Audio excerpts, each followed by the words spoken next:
ICSE class 10 में 10 number अक्सर यही करते हैं, है ना, नोटिस और ईमेल राइटिंग में। पर क्या हो अगर एक ऐसा फॉर्मूला हो जिससे ये 10 नंबर पक्के हो सकते हैं? आज हम उसी फॉर्मूले को अनलॉक करने वाले हैं। ये 10 नंबर पाना पता है बिल्कुल मुश्किल नहीं है। बस सही स्ट्रक्चर पता होना चाहिए। और ये विश्लेषण आपको वही अचूक तरीका बताएगा जिससे ये मार्क्स कहीं नहीं जाएंगे। तो चलिए शुरू करते हैं। तो हमारा प्लान क्या है? देखिए, हम इसे 4 सिंपल हिस्सों में समझेंगे। पहले वो 10 मार्क वाला फॉर्मूला क्या है, फिर नोटिस को स्टेप बाय स्टेप खोलकर देखेंगे, उसके बाद एक परफेक्ट प्रोफेशनल ईमेल कैसे लिखते हैं वो सीखेंगे, और आखिर में एक सक्सेस चेकलिस्ट, ताकि कोई भी गलती की गुंजाइश ही ना रहे। तो चलिए सबसे पहले बात करते हैं नोटिस की। ये 5 नंबर स्कोर करने का सच कहूं तो सबसे आसान तरीका है। क्यों? क्योंकि इसमें आपकी क्रिएटिविटी से ज्यादा फॉर्मेट के नंबर हैं। बस कुछ रूल्स फॉलो करने हैं और नंबर आपके। अच्छा, सबसे पहला और सबसे कॉमन सवाल, क्या नोटिस के चारों तरफ बॉक्स बनाना जरूरी है? तो सुनिए, जवाब है नहीं, बिल्कुल जरूरी नहीं है। ये आपकी मर्जी है। इसके नंबर न कटते हैं न मिलते हैं, तो अपना कीमती टाइम मेन कंटेंट पर लगाइए। तो एक परफेक्ट नोटिस का फॉर्मेट दिखता कैसा है, ये देखिए। सबसे पहले ऊपर एक जोरदार क्रिएटिव हेडिंग, और हाँ, सब कुछ कैपिटल लेटर्स में। उसके बाद इवेंट का नाम, फिर सीधी सीधी जानकारी, मतलब डेट क्या है, टाइम क्या है और जगह कौन सी है।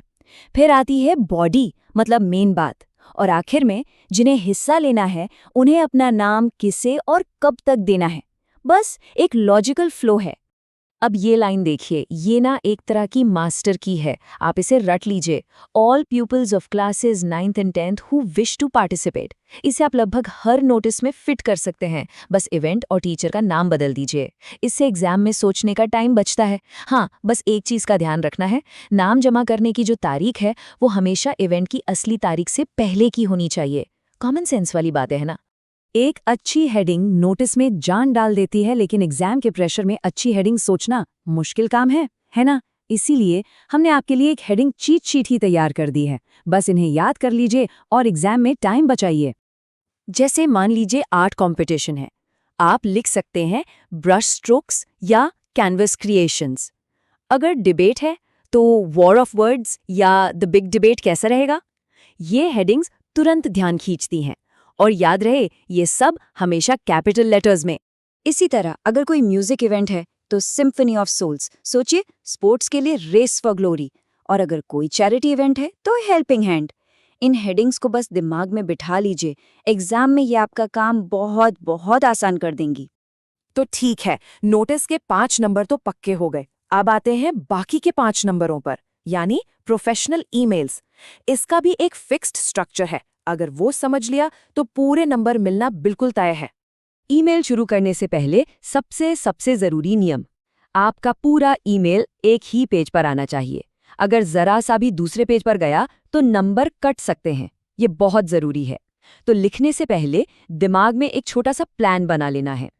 तो एक प्रोफेशनल ईमेल की बनावट कैसी होती है, ये देखिए। बस ये 5 चीजें हैं। टू में जिसे भेज रहे हैं उसका एड्रेस, सब्जेक्ट में ईमेल का मकसद बिल्कुल साफ साफ, फिर सैल्यूटेशन यानी डियर सर या डियर मैडम। उसके बाद आती है मेन बॉडी, जिसमें सारी डिटेल्स होती हैं, और आखिर में एक अच्छी सी क्लोजिंग। ईमेल की बॉडी शुरू करने का सबसे सेफ और सबसे अच्छा तरीका ये रहा। इस टेम्पलेट को याद कर लीजिए। Our school is organizing a competition on date. It will be held from time at venue. बस ये बिल्कुल सीधा सटीक है और आपका सोचने का टाइम बचाता है।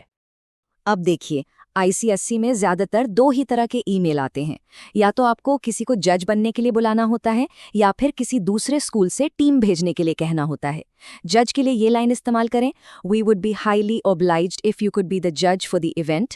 और टीम बुलाने के लिए, we would be highly obliged if you could send a team of 3 persons to our school.